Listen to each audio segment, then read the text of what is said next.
नमस्कार, आप देख रहे हैं एनवी न्यूज और मैं हूं आपके साथ चंद्रशेखर त्रिशूल। देश भर में लाउड स्पीकर और अजान की आवाज़ को लेकर चल रहे विवाद के बीच उत्तर प्रदेश के मुख्यमंत्री योगी आदित्यनाथ ने बड़ी पहल करते हुए यूपी में लाउड स्पीकर के इस्तेमाल को लेकर अहम गाइडलाइन जारी की है। सीएम योगी आदित्यनाथ ने कहा कि सभी लोगों को अपनी धार्मिक विचारधारा के अनुसार अपनी उपासना पद्धति को मानने की स्वतंत्रता है। इसके लिए माइक और साउंड सिस्टम का इस्तेमाल भी किया जा सकता है, लेकिन ये सुनिश्चित किया जाए कि साउंड सिस्टम की आवाज़ उस धार्मिक परिसर से बाहर न जाए। मुख्यमंत्री ने कहा कि साउंड सिस्टम के इस्तेमाल की अनुमति केवल इसी शर्त पर दी जा सकती है कि इससे दूसरे लोगों को कोई असुविधा नहीं होनी चाहिए। देश के कई राज्यों में रामनवमी और हनुमान जयंती के मौके पर धार्मिक जुलूस के दौरान भड़की हिंसा को लेकर योगी आदित्यनाथ सरकार भी सतर्क है। मुख्यमंत्री योगी आदित्यनाथ ने कहा कि माइक और साउंड सिस्टम का इस्तेमाल किया जा सकता है, लेकिन ये सुनिश्चित करना होगा कि साउंड सिस्टम की आवाज़ धार्मिक परिसर से बाहर न जाए। इसके अलावा योगी सरकार ने बिना अनुमति के धार्मिक जुलूस या शोभा यात्रा के साथ ही माइक की आवाज़ को परिसर तक ही रखने का आदेश दिया है। सीएम योगी ने प्रदेश के सभी पुलिस अधिकारियों से इस गाइडलाइन का सख्ती से पालन करवाने का निर्देश दिया है।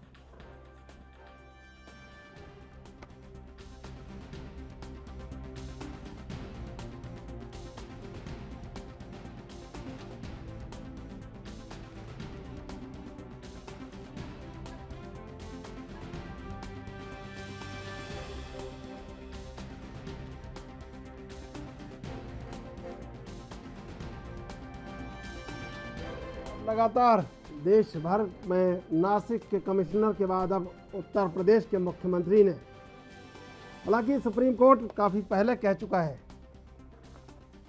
कि किसी को इतना शोर करने का अधिकार नहीं है जो उसके घर के बाहर जाकर पड़ोसी और अन्य लोगों के लिए परेशानी पैदा करे।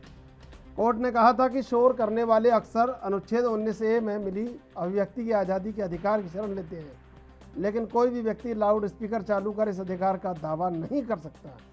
अगर किसी के पास बोलने का अधिकार है तो दूसरे के पास सुनने या सुनने से इनकार करने का भी अधिकार है। लाउड स्पीकर से ज़बरदस्ती शोर करने को सुनने को बाध्य करना दूसरों की शांति और आराम में प्रदूषण मुक्त जीवन जीने के अनुच्छेद 21 से मिले मौलिक अधिकार का उल्लंघन है। अनुच्छेद 19A में मिला अधिकार अन्य मौलिक अधिकारों को हतोत्साहित करने के लिए बिल्कुल नहीं है। फैसले में कोर्ट ने आदेश दिया था कि सार्वजनिक स्तर पर लगे लाउड स्पीकर की आवाज़ उस क्षेत्र के लिए तय शोर के मानकों से 10 डेसिबल ए से ज़्यादा नहीं होगी या फिर 75 डेसिबल ए से ज़्यादा नहीं होगी। इनमें से जो भी कम होगा वही लागू माना जाएगा। जहां भी तय मानकों का उल्लंघन हो वहां लाउड स्पीकर व उपकरण जब्त करने के बारे में राज्य प्रावधान करें। आदेश तब तक लागू रहेंगे जब तक कोर्ट स्वयं इसमें बदलाव न करे या इस बारे में कानून न बन जाए। मालूम हो कि डेसिबल ध्वनि की तीव्रता मापने का मानक है। पर्यावरण संरक्षण कानून 1986 के तहत ध्वनि प्रदूषण को नियंत्रित करने और तय मानकों के उल्लंघन पर सजा के प्रावधान दिए गए हैं। इसके तहत ध्वनि प्रदूषण नियंत्रण नियम 2000 बना है, जिसमें ध्वनि के मानक तय हैं। सार्वजनिक स्थल पर लाउड स्पीकर के लिए पुलिस और प्रदूषण नियंत्रण बोर्ड से इजाज़त लेनी पड़ती है, लेकिन बावजूद इसके खुल्लम खुल्ला जहाँ जिसका जोर है वहाँ वो चल रहा है। और फिर इसके बाद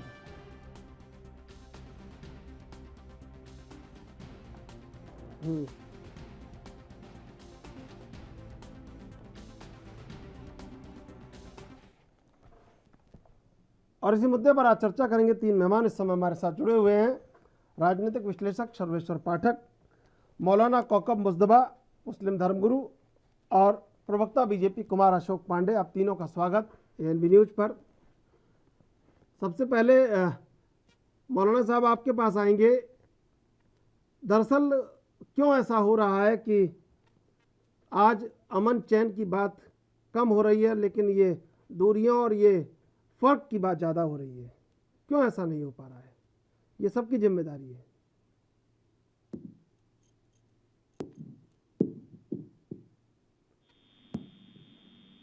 मौलाना कोकर जी, आवाज़ मिल रही है आपको मेरी? चलिए मैं आऊँगा उनके पास। सर्वेश्वर पाठक जी, चाहे अजान हो चाहे मंदिर की घंटियाँ हो, ये देश तो इन्हीं से पहचाना जाता रहा है, लेकिन आज सब में फ़र्क आ गया है, ऐसा क्यों? देखिए चंद्रशेखर जी, आपके सभी दर्शकों को मेरा नमस्कार। देखिए, अजान और मंदिर की घंटियों को आप इक्वेट नहीं कर सकते।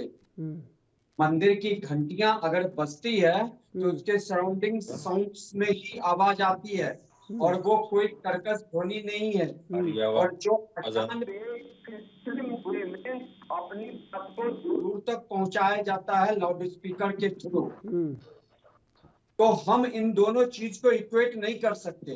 और ये सही है कि चाहे अगर हिंदू का फेस्टिवल है वहां पे यूज लाउड यंत्र को या मस्जिद से इस ध्वनि यंत्र का यूज करके अपनी अजान को लोगों तक पहुंचाना, ये दोनों गलत। और हमारे धर्म ग्रंथ में कहीं भी नहीं लिखा गया है कि हम जोर शोर से इसका यूज करें लाउड स्पीकर का। पहले जो हमारे धर्म गुरु और हमारे ऋषि मुनि थे वो बात करके और क्या देते थे, वो बोल के रूप में देते थे। वो अपने शिष्यों को बोलते थे और सिर्फ उनका अनुग्रहण करते थे और उसके बाद से फैलाती थी। पर जब लाउड स्पीकर का आविष्कार हुआ तो हम जा सके, इसलिए इसका यूज मतलब जैसे जैसे समय चला होता गया। लेकिन आप देखिए, मंदिर में दिन में कोई 5 बार लाउड स्पीकर से कुछ नहीं होता है, लेकिन मस्जिद से हमें 5 बार जबरदस्ती अजान सुनना पड़ता है। तो हम मंदिर की घंटियां और लाउड स्पीकर मस्जिद से इसको कभी इक्वेट नहीं कर सकते। दोनों में जमीन आसमान का अंतर है। मंदिर में अगर घंटी बजती है तो हार्डली 50 मीटर से 100 मीटर की दूरी तक उसका दायरा होता है।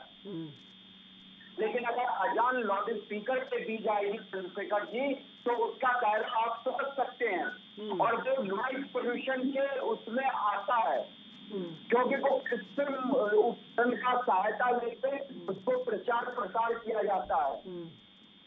लेकिन कबीर जी ने भी कहा था कि जोड़ के चुनाए काट करके मुल्ला बांधे हरे हुए खुदाई। तो हम जो भी आज ये चल रहा है, ये आज का मामला नहीं है। हम वर्षों से ये देखते आए हैं, सुनते आए हैं। अगर कहा जाता है कि मंदिर से लाउड स्पीकर हनुमान चालीसा ना हो तो भाई अजान भी ना हो मस्जिद से लाउड स्पीकर पे। ठीक है मौलाना कौकब जी, आवाज आ रही है आपको मेरी? मौलाना साहब, ये जो फर्क पैदा हो रहा है, जिम्मेदारी सबकी है, ये क्यों हो रहा है?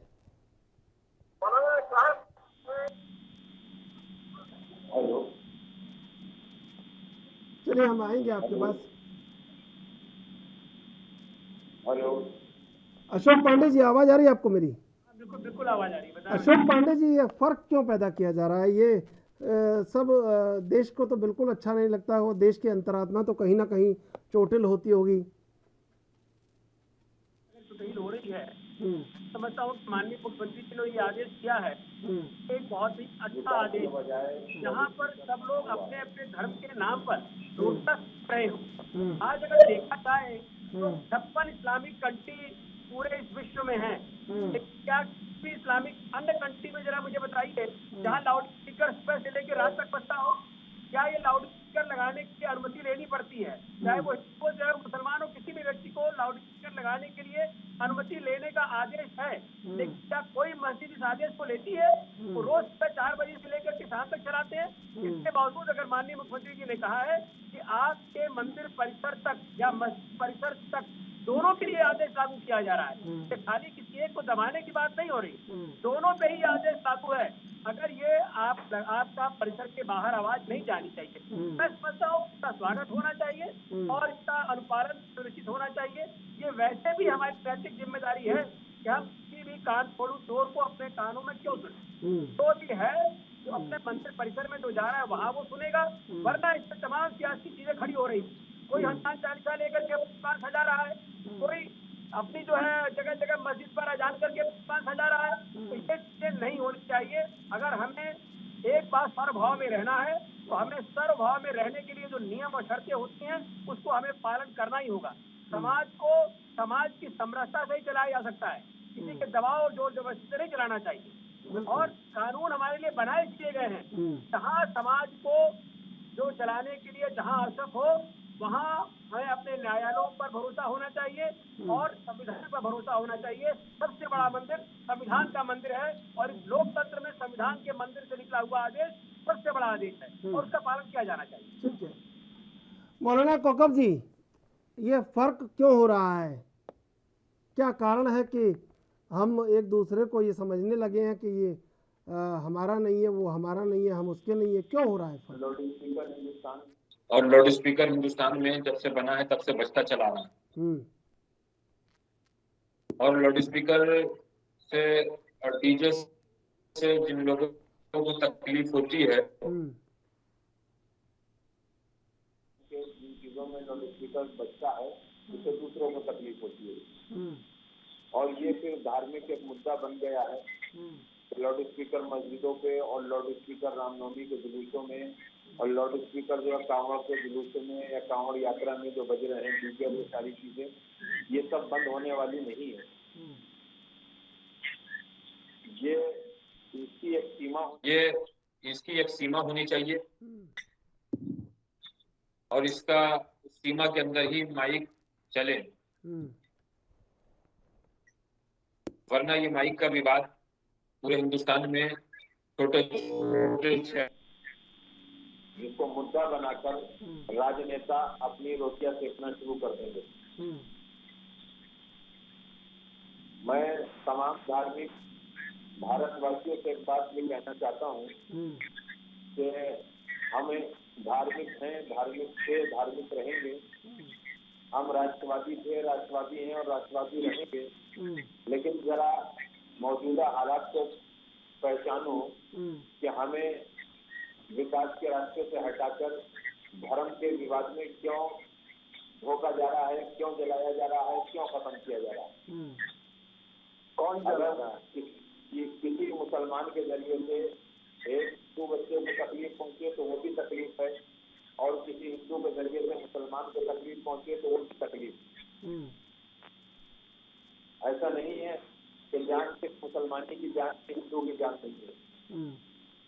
घर जलेगा हिंदू का, मुसलमान खुश होगा, ये भी बहुत गलत है। घर जलेगा मुसलमान का और हिंदू खुश होगा, ये भी बहुत गलत है। आज जितने मुद्दे हिंदुस्तान के अंदर सियासी रोटियां सेकने के लिए चलाए जा रहे हैं, मैं पूछना चाहता हूं, क्या ये लोग गीता के श्लोकों को, वेदों के श्लोकों को पढ़ने के बाद भी समझते हैं कि हमारे लिए क्या कहा गया है? क्या ये मुसलमान कुरान की आयतों के ऊपर अमल करते हैं? अगर अमल करते तो कहीं भी इस तरीके के कोई विवाद नहीं होता।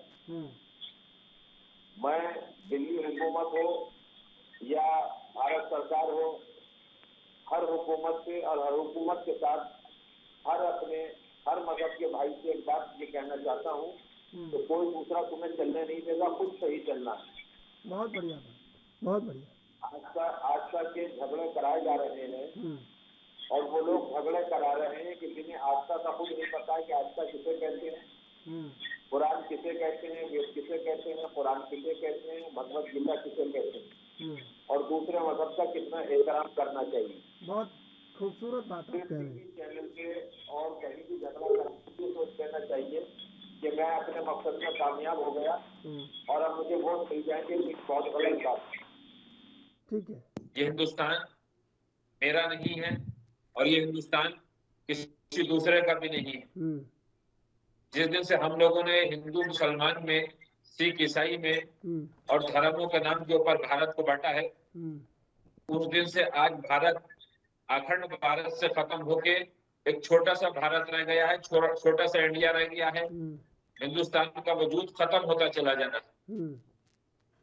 ऐसा लग रहा है कि शायद अब भी हमारे हिंदुस्तान को बांटने के लिए बाहर की ताकतें इसमें काम कर रही हैं और मजहब और धर्म के ऊपर कहीं ऐसा न हो कि हिंदुस्तान और छोटा होता चला जाए। हम अखंड भारत के लिए सोच रहे हैं, जब अखंड भारत का हमारा मुद्दा है तो किस तरीके से हम अखंड भारत बताएंगे जब हमारे हिंदुस्तानी में इत्तेहाद नहीं होगा, जब हम हिंदुस्तानी ही जमा नहीं होंगे तो किस तरीके से अखंड भारत बना लेंगे? तो मैं हर शहर, हर गांव के हर आदमी से बात करना चाहता हूं कि एक दूसरे के साथ चलो, एक दूसरे के त्योहारों में, उनके त्योहारों को नहीं मना सकते हो तो उनके त्योहारों की यात्राओं के ऊपर फूल ठीक बरसा है, के मैं आऊंगा आपके पास। सर्वेश्वर पाठक जी, कैसे बनेगा अखंड भारत, ये जवाब आपसे लेंगे, लेकिन पहले लेंगे एक छोटा सा ब्रेक। ब्रेक के बाद फिर हाजिर होंगे।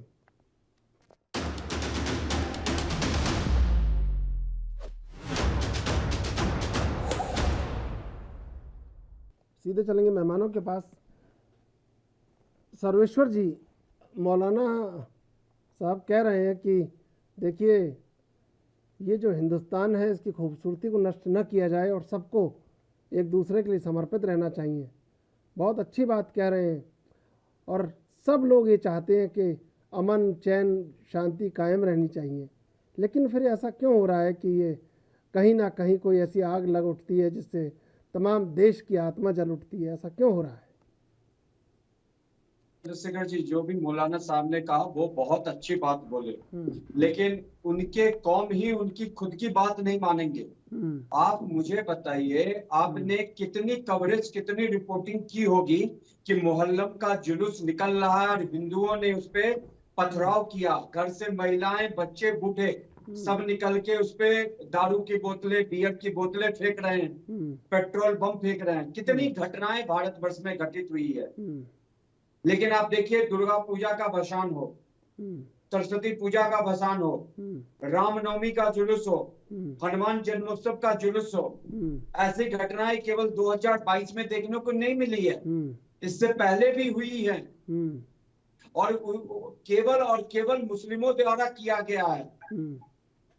तो इस बात का आप सोचिए कि हम अपने देश में, मुस्लिम एक समुदाय है, वो अपना फेस्टिवल मनाते हैं और उसमें हिंदू समुदाय भी बढ़ चढ़ के हिस्सा लेता है। हिंदू समुदाय अगर अपना फेस्टिवल मनाता है तो उससे मुस्लिम समुदाय को परेशानी क्यों है? जो एक वर्ग है उसका, जिसकी सोच आतंकवादी वाली है, जिसका मौलाना साहब ने कहा कि देश के विकास के मुद्दे से भटका के हिंदू मुस्लिम का मुद्दा और लाउड स्पीकर का मुद्दा किया जा रहा है, उसमें कौन किया जा रहा है? मौलाना साहब उसको भी पे तो कहे, जितनी पॉलिटिकल पार्टीज हैं, मान देखिए 2005 में ये सुप्रीम कोर्ट की रूलिंग्स आई थी कि जो लाउड स्पीकर का यूज है रात के 10 बजे से लेकर सुबह 6 बजे तक, मतलब नहीं करना। उसके बाद 2016 में बंबई हाई कोर्ट का आया रूलिंग कि लाउड स्पीकर का यूज करना या मस्जिद में हो या मंदिर में हो या अगर कहीं पे पूजा व्यवस्था होती है तो ये कोई फंडामेंटल राइट्स नहीं है। और जो आर्टिकल 25 का लोग हवाला देते थे भारतीय संविधान का कि ये हमारे फंडामेंटल अधिकारों का हनन है, ऐसा कुछ भी नहीं है, बम्बई हाई कोर्ट ने कहा है। लेकिन मानने वाले कहाँ हैं? अगर एक पार्टी इसका मुद्दा या एक सेक्शन उठाता है तो दूसरी सेक्शन उसके सपोर्ट में खड़े हो जाते हैं। लेकिन अभी यही जितने भी हमारे हिंदू के त्योहार हुए उस पे देखिए कितने इंटेलेक्चुअल्स, कितने ऐसे मौलाना साहब की तरह कितने ऐसे मौलाना आके कहा कि नहीं ये गलत हुआ है। मुस्लिमों ने जो डंडे, आप देखिए जो दिल्ली में दंगा हुआ, वो जो उसका आरोपी अंसार है वो एक कबाड़ी वाला है। जितने बियर के बोतल और दारू के बोतल कबाड़ी में खरीदे गए हैं उसको जमा करके हिंदुओं को इस पे फेंका गया। वो तो आम आदमी पार्टी ने आरोप लगाया है कि वो तो बीजेपी का कार्यकर्ता है। आतिशी मरलेना ने बीजेपी के कार्य, अच्छा ठीक है, खरगोन में क्या हुआ, गुजरात में क्या हुआ रामनवमी पे? आम आदमी पार्टी ने जो आरोप लगाया, सुनिए, हाँ तो वो आम आदमी का तो पूरा कार्यकर्ता फोटो दिख रहा है उसके, आप पोस्ट पे देखिए, कोई बीजेपी ने क्रिएट करके उसका फोटो नहीं लगा दिया है या फोटोशॉप करके उसको आम आदमी। ताहिर हुसैन जो सीए एनआरसी के दंगे का आरोपी है वो तो आम आदमी पार्टी का पार्षद है।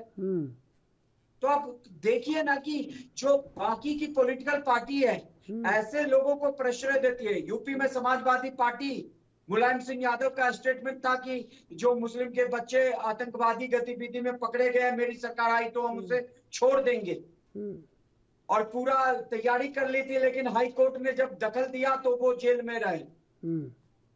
ठीक है। कांग्रेस पार्टी का वही हाल है। सोनिया गांधी के आंसू बहे थे। सलमान खुर्शीद ने कहा, जब हमने सोनिया गांधी जी को बताया बटला हाउस केस में, तो वो उनको मासूम दिखते हैं। कुछ देश की ऐसी समाचार एजेंसियां हैं, उनको अभी जो मुर्तजा पकड़ा गया उसको मानसिक रोगी का दर्जा देने पे तुले हुए हैं। आप ये पता लगाइए, वो मानसिक रोगी किसी मजार पे हमला नहीं किया, किसी मस्जिद पे हमला नहीं किया, किसी मौलवी को मारने की कोशिश नहीं किया। गोरक्षपीठ जो उत्तरांचल का हिंदुओं का गढ़ है, वहां पे हमला करने गया। और एक IIT का पढ़ा हुआ, कहा जाता है कि मुस्लिमों में शिक्षा का अभाव है, इसके कारण वो आतंकवादी गतिविधियों या उनको ऐसे मौलाना बरगला देते हैं और वो ऐसे कार्य में अपने आप को लिप्त कर लेते हैं। सर्जिल इमाम भी IITian था, IITian है, और ये मुर्तजा भी IITian है। तो ये जितना पढ़ लिख लेते हैं उतने बड़े बड़े कांडों में शामिल होते हैं। ठीक है। तो इनका जो असली चरित्र है, मुस्लिम समुदाय के जो इंटेलेक्चुअल्स बड़े हैं, एक दो घटनाएं होती है हिंदुओं के द्वारा, उस पे देखिए कितना ये करते हैं। अभी कितने जो इंटेलेक्चुअल, जो अवार्ड वापसी गैंग है, कितनों ने अवार्ड लौटा दिया कि भारत के हिंदुओं के त्योहार पे ये जो घटनाएं हुई है, इसकी हम निंदा करते हैं, हम त्योहार अपना अवार्ड वापस कर रहे हैं। अरे हम अपने देश में अगर जुलूस निकाल रहे हैं, परमिशन हो, लिया न लिया वो अलग बात है, परमिशन लेके ही कोई कार्य करना चाहिए, लेकिन उसके साथ हमें पुलिस की सुरक्षा देनी होती है। दुर्गा पूजा का भसान हो, पुलिस हमारे साथ चलती है। भाई डर किसका है? तो एक ही उपद्रवी तत्व है, वो है मुस्लिम तत्व, जिसी के द्वारा ये कार्य किया जाता है। आज तक तो हमने नहीं देखा कि कोई क्रिश्चियन ने सरस्वती पूजा के भसान पे, दुर्गा पूजा के भसान पे हिंदुओं की मूर्ति पे पथराव किया हो। ठीक है। दिल्ली में सर्वेश्वर जी, हजारों की संख्या में लोग का आ जाना क्या दर्शाता है? ठीक है। मौलाना साहब देखिए, ये जो योगी आदित्यनाथ ने जो आदेश निकाला है, क्या समझते हैं इस आदेश की पालना पूरी तरह होगी और आप और सब सारी 36 कौम इसके हक में है?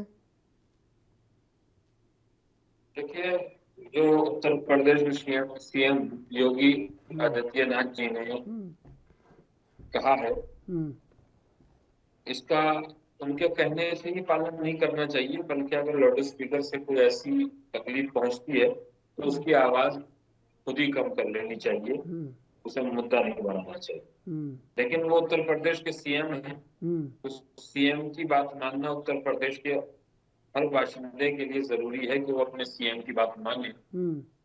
लेकिन अगर मैं इनकी बात नहीं कर रहा, CM साहब की एक जनरल बात कर रहा हूँ, उससे आप किसी एक ही समुदाय को बार बार टॉर्चर कर रहे हैं और ये ऐसा नहीं और वैसा नहीं, तो ये भी गलत बात है।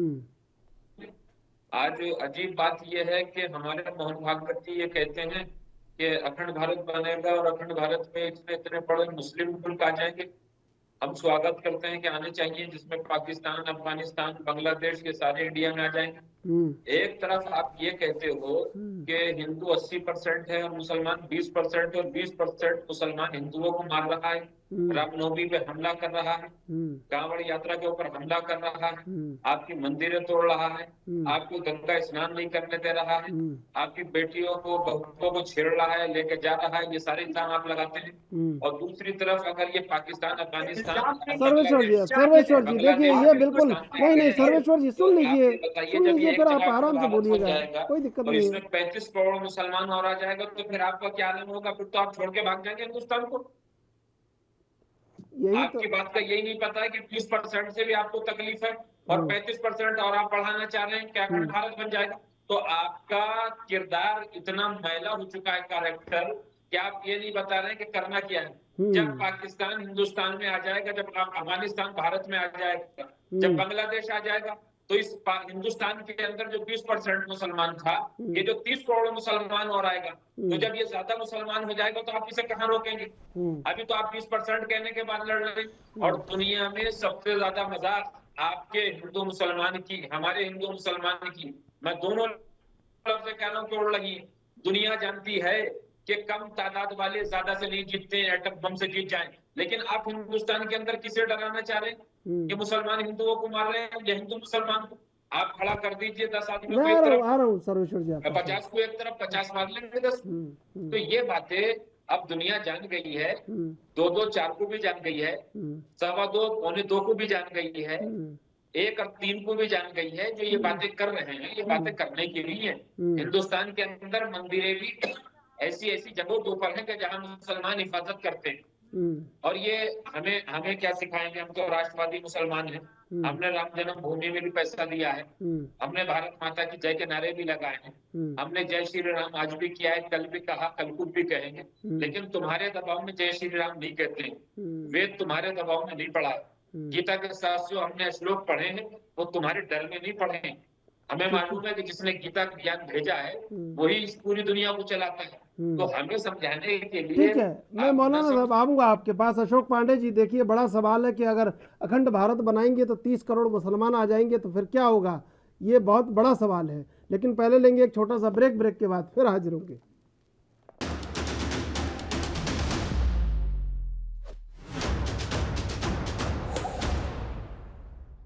सीधे चलेंगे मेहमानों के पास। अशोक पांडे जी, देखिए मौलाना कौकब पूछ रहे हैं कि अखंड भारत की बात की जा रही है, और अगर बांग्लादेश, अफ़गानिस्तान और पाकिस्तान भी अगर मिल गए अखंड भारत में तो फिर 30 करोड़ मुसलमान और मिल जाएंगे। तो फिर अभी 20 करोड़ पर आरोप लग रहा है, फिर कहाँ रहेंगे सब लोग? देखिए, इनके पास प्रश्न है और ये लोग हमेशा सरकशों का दौर चला गया। मौलाना कौकब जी सुन लीजिए, मौलाना साहब सुन लीजिए, अगर आपको कोई दूसरे दौर को बदले लेने तो बदले लेते रहिए, लेकिन हमारी राय सिर्फ ये है, इस भारत के धर्म, अच्छा पीएम, सनातन धर्म अच्छा है, राष्ट्रपति है, विश्व का सबसे प्राचीनतम धर्म है।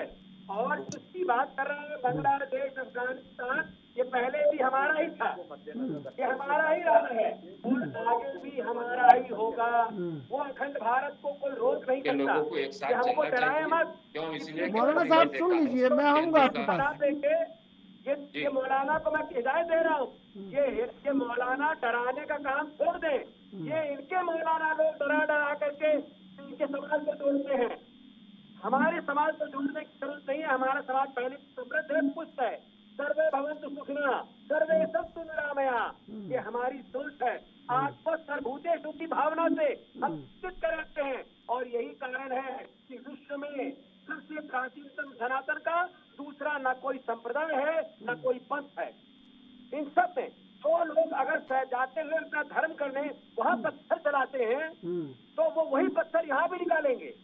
इनके मस्जिदों से प्रसाद नहीं, पत्थर निकलता है। हम उन कट्टरता को रोकना चाहते हैं। हम मुसलमान के विरोधी नहीं है, हम कट्टरता के विरोधी हैं। अगर ऐसा होता तो अगर बताइए, जो हमारे राष्ट्रपति का हम इतना बड़ा सम्मान देते हैं, इतना सम्मान आज तक कभी किसी को दिया गया? आज हम उनको मिसाइल मैन कहते हैं, उन्होंने अंतिम समय भी राम कह के ही प्राण त्यागा है।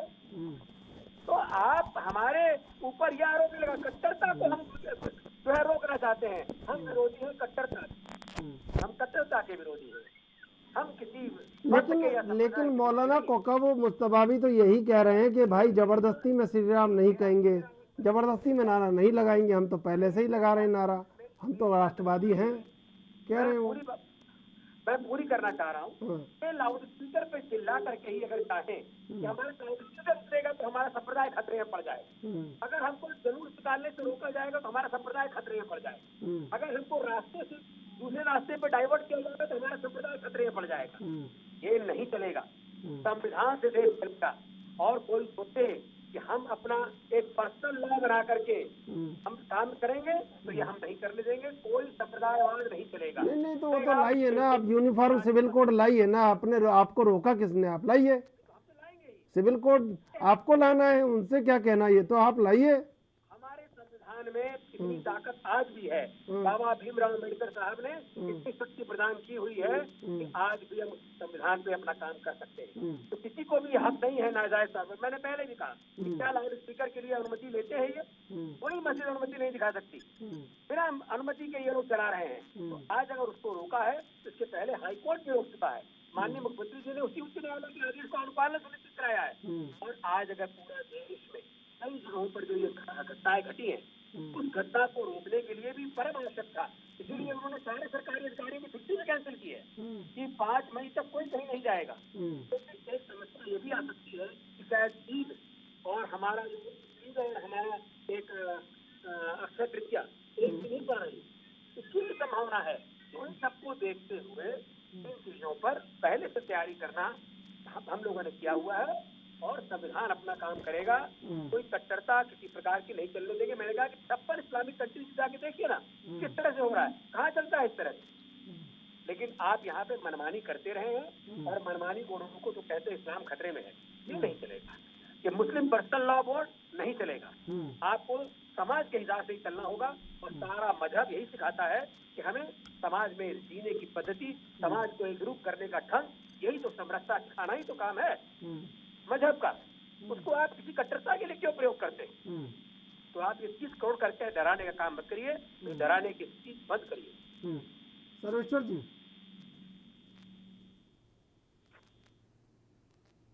सर्वेश्वर पाठक जी, कुछ कहना चाह रहे थे आप? बोलिए। हाँ, पहले आप कुछ कहना चाह रहे थे, वो कह लीजिए, फिर सवाल पूछा आपसे। नहीं, आप क्वेश्चन पूछिए उसी में।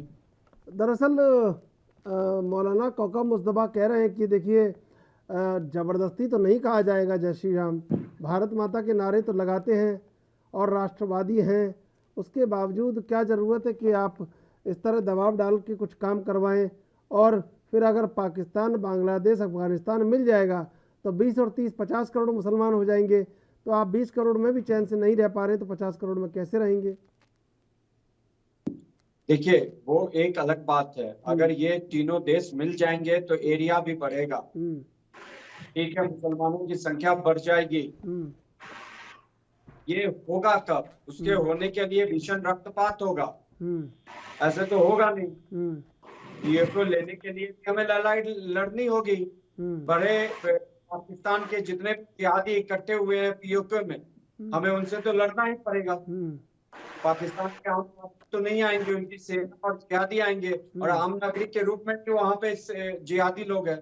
मौलाना साहब ने कहा कि जबरदस्त कौन इनको कह रहा, तो क्या जो घटना होती है कि इनको जय श्री राम ने कहा है, कोई फोर्स कर अल्लाह का तो उसी तरह किसी भी मुसलमान को कोई फोर्स नहीं कर रहा है। अपवाद स्वरूप कहीं एक दो घटनाएं हो गई तो वो एक अलग बात है। इनके देशों के जो बयान आते हैं आप देखते हो, आप जो अंसार हुआ है दिल्ली दंगा में, उसका आपने बॉडी लैंग्वेज चलते हुए देखा था, मीडिया को कैसे संकेत दे रहा था। तो मौलाना साहब चाहिए पहले अपने कौम को समझाए। हिंदू कौम सदा से सहनशील रहा है, वो कभी भी कहता हूँ ना, मैं जहाँ से बिलोंग करता हूँ, मुहर्रम के ताजिया हमारे घर पे आते थे और वो अपना प्रदर्शन करते थे, उसमें भी वो तलवार, भाला और डिफरेंट चीज लेके चलते थे और दंड, और वो हिंदू के घरों के आगे प्रदर्शन करते थे और बदले में हमसे पैसे लेके जाते थे, तो एक उपहार स्वरूप हम देते थे। उससे तो कोई नहीं, करीब से भी मुझे सुनने को नहीं आई कि उससे हम लोगों ने पथराव कर दिया या मार पिटाई कर दी या कुछ कर दी, लेकिन हमने तो सदा से सुनते आए हैं। रामनवमी के दिन पे जैसे ही मुस्लिम के वो अगर रास्ते में पड़ता उधर से गुजरा तो कुछ ना कुछ घटनाएं होती। देखिए, अखंड भारत बनने के लिए बहुत मतलब काम करने पड़ेंगे, कहने से नहीं हो जाएगा अखंड भारत। हर एक भारतीय को लड़ना पड़ेगा उसके लिए, खुद भी एक नहीं है। जो इंटेलेक्चुअल जो सेकुलर कहते हैं वो क्या विभेदी पैदा करते हैं, वो हिंदुओं के अगेंस्ट ही काम करते हैं और हिंदुओं के विरोध में वो राष्ट्र विरोधी बन रहा है। जैसे दूसरी पॉलिटिकल पार्टी भाजपा विरोधी में राष्ट्र विरोधी काम को अंजाम दे रही है। एक आम आदमी पार्टी आई ईमानदारी का तबका लेके, देखिए कैसे कैसे नेता निकल रहे हैं, आतंकवादी सोच वाले। एक ने दंगा करवा दिया दिल्ली में 2020 में, जो कि बाहर का कोई राष्ट्राध्यक्ष आया था पूरी प्लानिंग से कि जब तो दिल्ली में होगा ये दंगा होगा, इंटरनेशनल मीडिया का ध्यान हम पे जाएगा, भारत का नाम बदनाम होगा। पॉलिटिकल पार्टी भी मौजूद है और ये कौन भी मौजूद है भारत में, और वो कौन सा नाम है, मुस्लिम मुस्लिम मुस्लिम। वो यही करती है भारत को कि कब कहाँ से भारत का नाम बदनाम हो। और कुछ ऐसे जर्नलिस्ट हैं जो बाहर के पेपरों में $500 के लिए भारत के अगेंस्ट आर्टिकल लिखते हैं। तो अखंड भारत अगर मोहन भागवत जी ने कहा है तो जाहिर बखाए वो तो हम तीनों पे लेके रहेंगे, लेकिन किसी भी मुस्लिम को कोई नाम जबरदस्ती नहीं बुलवा रहा है। उन्हें तो सिनेमा हॉल में भारतीय राष्ट्रगान होता था, उसके लिए भी उनको समस्या थी। फंडामेंटल राइट की बात ले आए और सुप्रीम कोर्ट तक दौड़ गए। अब सोचिए कि कोई राष्ट्रगान बजाता है, अगर किसी माह से पहले 52 सेकंड का राष्ट्रगान का समय होता है, 52 सेकंड में आपको राष्ट्रगान पूरा करना होता है, और 52 सेकंड के लिए खड़े होने में आपको आपत्ति है। हम तो हमारे घर में राष्ट्रगान टीवी पे कभी भी बजता है तो उनके सम्मान करते हैं। सिनेमा हॉल की तो बात छोड़ दीजिए। ये अपने आप को जो राष्ट्रवादी कहते हैं, कोई कृत इनका दिखाता नहीं है कि ये राष्ट्रीय आया तो किसके लिए आया, कोई सताए हुए हिंदुओं के लिए आया। किसी मुसलमान जो भारतीय मुसलमान है नागरिकता तो नहीं रही।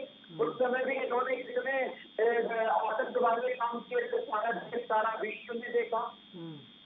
और अभी उसी सीएए जो सताए हुए हिंदू थे उनको यूपी गवर्नमेंट ने अभी बताया है। ठीक है। हेलो मौलाना कौकब मुस्तफा जी, देखिए सर्वेश्वर पाठक और जो तमाम बातें निकल के सामने आ रही है वो ये है कि ताली दोनों हाथों से कहीं ना कहीं बज रही है और एक हाथ से नहीं बज रही है ताली, और ये सबको प्रयास करना होगा कि कहीं ना कहीं विनम्रता और सहनशीलता रखे दूसरे धर्म के प्रति। दोनों हाथों से ताली नहीं बज रही है, दोनों हाथों से ताली नहीं बज रही है, ताली एक ही हाथ से बज रही है। अच्छा, वो कौन सा हाथ है जरा बताएं। हमसे ये बात कहना कि दोनों हाथों से ताली बज रही है, ये बहुत गलत बात है कि दोनों हाथों से ताली बज रही है। हम तो एक ही हाथ से ताली बजता हुआ देख रहे हैं। क्यों? इसलिए कि जो लव जिहाद करता है, हिंदू लड़कियों से शादी करता है, उसे ये लोग पार्लियामेंट भेज देते हैं, मुसलमान नहीं भेजते हैं। और जो हिंदुस्तान को सबसे ज्यादा गालियां देता है अवैधी, उसके सारी सिक्योरिटी के इंतजाम सरकार करती है और उसके आगे पीछे रहती है ताकि हिंदू एक जगह जमा हो जाए। तो ये नहीं है, हम तो दूसरे माइंड के आदमी हैं। हमें वो आदमी बर्दाश्त नहीं है कि जो हमारे भारत के खिलाफ चलेगा। हमें वो आदमी एक मिनट के लिए पसंद नहीं है कि हिंदुस्तान के कानून के खिलाफ चलेगा। आज ये बताइए कि जितने हंगामे ज्यादातर बयान देता है अवैसी और उसका भाई सबसे ज्यादा बयान देते हैं, हम लोग उसकी भी विरोध करते हैं, उसकी भी मुखालिफत करते हैं। आप रामनवमी के जुलूस के ऊपर झगड़ा कर रहे हैं, क्या वो इतने बड़े पावरदार हैं कि जो पार्लियामेंट में, हम तो बीजेपी और आरएसएस माइंड लोग हैं।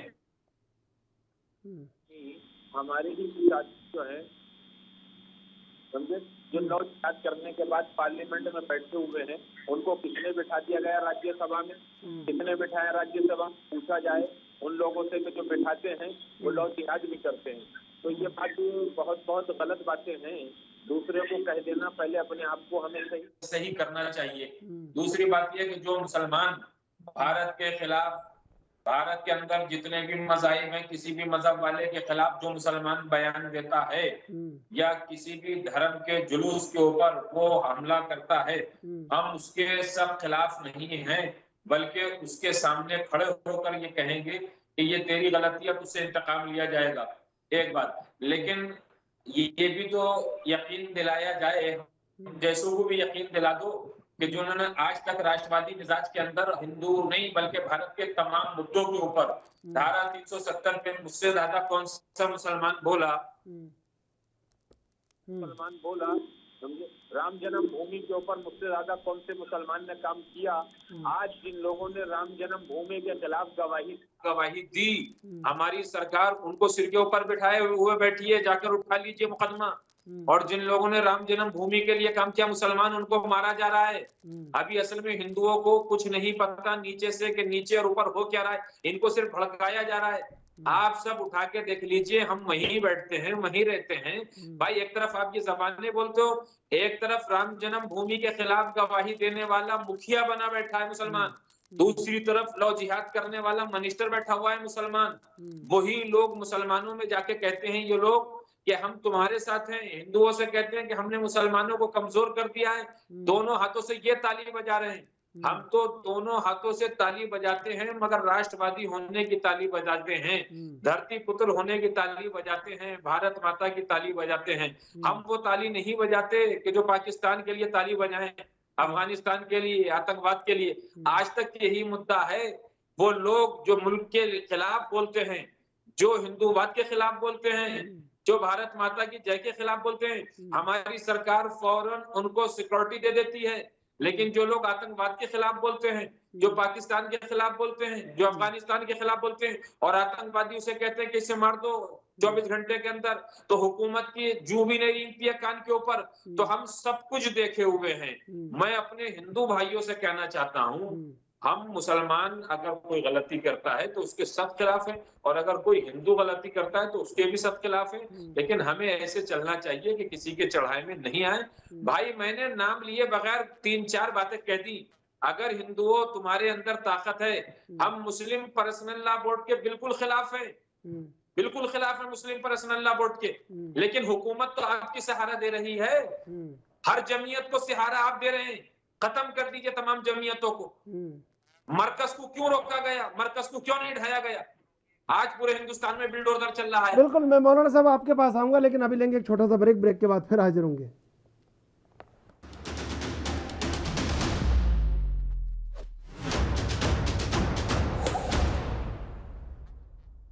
सीधे चलेंगे मेहमानों के पास। सर्वेश्वर पाठक जी, देखिए तमाम चीज़ें तो मौलाना कौकब रुस्तबा स्वीकार कर रहे हैं कि वो तो खुद कह रहे हैं कि मुस्लिम पर्सनल लॉ बोर्ड ख़त्म होना चाहिए, तमाम चीज़ों का स्वागत कर रहे हैं। फिर क्या लगता है इस स्वागत को देख के, इन सब चीज़ों को देख के?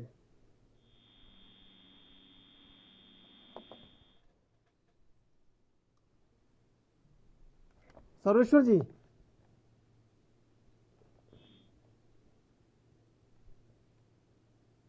सर्वेश्वर जी, आवाज़ मिल पा रही है आपको मेरी?